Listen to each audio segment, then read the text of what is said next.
मैं एक छोटा सा क्वेश्चन आपसे पूछता हूं, मुझे उस क्वेश्चन का आंसर देने की कोशिश करिए। राइट, ध्यान दीजिएगा।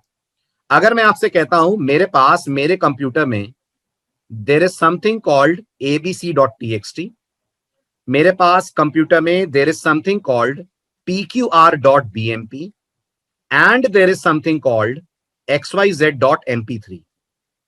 सपोज कीजिए मैंने आपसे कहा मेरे कंप्यूटर में ये कुछ चीजें हैं, तो क्या आप मुझे बता सकते हैं ये मैंने आपके सामने किन चीजों के नाम लिखे हैं? जल्दी बोलिए। शाबाश। अगर आप थोड़ा बहुत भी कंप्यूटर से फैमिलियरिटी रखते हैं तो आप जानते होंगे ये मैंने आपके सामने फाइल्स के नाम लिखे हैं। लिखे हैं ना फाइल के नाम? गुड। इसमें भी आप मुझे बता सकते हैं पिन पॉइंट करके, इसमें भी आप मुझे पिन पॉइंट करके बता सकते हैं कि ये जो डॉट के पहले आ रहा है ये कंप्यूटर साइंस में कहलाता है फाइल का नाम, और ये जो डॉट के बाद आ रहा है ये कंप्यूटर साइंस में कहलाता है फाइल का एक्सटेंशन। आई होप सभी लोग इस बात को जानते होंगे। जो डॉट के पहले आ रहा है वो फाइल का नाम है, जो डॉट के बाद आ रहा है वो कंप्यूटर साइंस में फाइल का एक्सटेंशन है। ओके, अब अगर मैं आपसे पूछता हूं बताइए फाइल का एक्सटेंशन कंप्यूटर्स में क्या रोल प्ले करता है? बताइए फाइल का एक्सटेंशन कंप्यूटर्स में क्या रोल प्ले करता है? तो आप मुझे बोल सकते हैं सर ऑलमोस्ट वही रोल प्ले करता है जो असल जिंदगी में किसी के सरनेम का होता है। जैसे किसी के सरनेम को देखकर हम उसकी नेशनैलिटी, उसके रिलीजन का अंदाजा लगा सकते हैं। किसी के सरनेम को देखकर हम उसकी नेशनैलिटी, उसके रिलीजन का अंदाजा लगा सकते हैं। यस, बिल्कुल ऐसे याद रखिए। कंप्यूटर्स में फाइल का एक्सटेंशन देखकर हम ये आराम से बता सकते हैं ये फाइल किस तरीके की फाइल है, किस नेचर की फाइल है।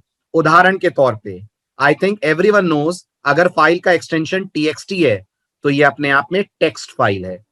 अगर फाइल का एक्सटेंशन txt है तो ये अपने आप में टेक्स्ट फाइल है जिसके अंदर टेक्स्ट या अल्फाबेट्स लिखे जाएंगे।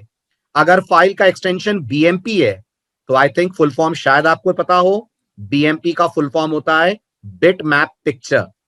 bmp का फुल फॉर्म होता है बिट मैप पिक्चर, और ये कैसी फाइल होती है? ये इमेज फाइल्स होती हैं। तो जो आपके कंप्यूटर में इमेजेस होती हैं उनका एक्सटेंशन bmp हो सकता है। और mp3, मुझे लगता है ये बताने की तो जरूरत ही नहीं है, सभी जानते हैं mp3 मीडिया फाइल होती है। कैसी मीडिया फाइल? सॉन्ग फाइल होती है।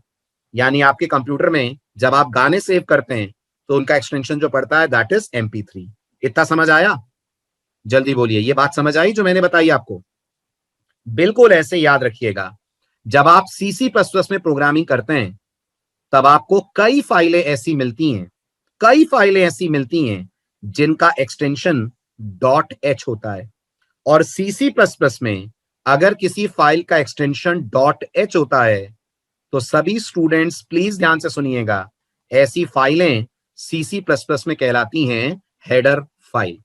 कोई भी फाइल C और C++ लैंग्वेज में अगर .h एक्सटेंशन से आपको दिखे तो ऐसी फाइलें कहलाती हैं हेडर फाइल।